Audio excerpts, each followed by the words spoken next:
DJ Suraj रटीकर कावाही।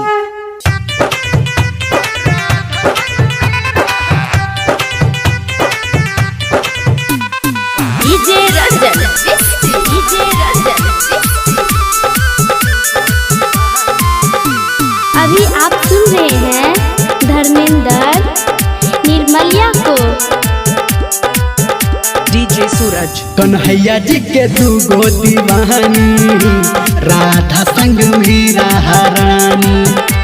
कन्हैया जी के दूगो दीवानी, राधा संग मीरा रानी। हाँ, एगो तरस एगो प्रेम निशानी, एगो तरस एगो प्रेम निशानी।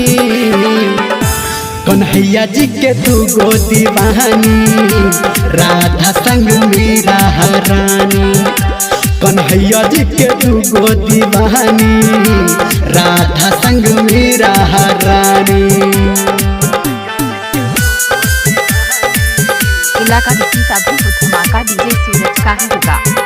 माँ Gayatri DJ Ranjan, DJ Ranjan. Song mix by DJ Suraj. Hello Radha के संग संग श्याम जी रहले, गोकुल में प्रेम के हवा बहले। डीजे सूरज हेलो राधा के संग में श्याम जी रहले, गोकुल में प्रेम के हवा बहले। हेलो दुनू के रहे बचपन के नादानी, दुनू के रहे बचपन के नादानी। कन्हैया जी के दूगो दीवानी, राधा संग मीरा रानी। कन्हैया जी के दूगो दीवानी, राधा संग मीरा रानी। डीजे सूरज रटीकर कौबार। अभी आप सुन रहे हैं DJ Ranjan, DJ Ranjan. DJ Suraj रटीकर कावाही।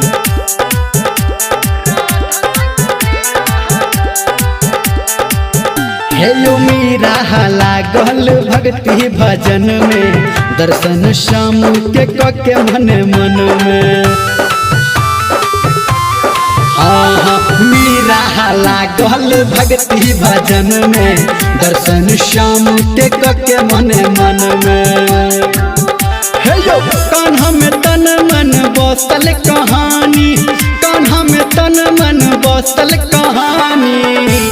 कन्हैया जी के दूगो दीवानी, राधा संग मीरा रानी। कन्हैया जी के दूगो दीवानी, राधा संग मीरा रानी। डीजे सूरज हाँ, एगो तरस एगो प्रेम निशानी, एगो तरस एगो प्रेम निशानी।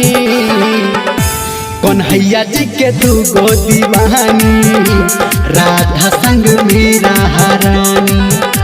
कन्हैया जी के दूगो दीवानी, राधा संग मीरा रानी। डीजे सूरज।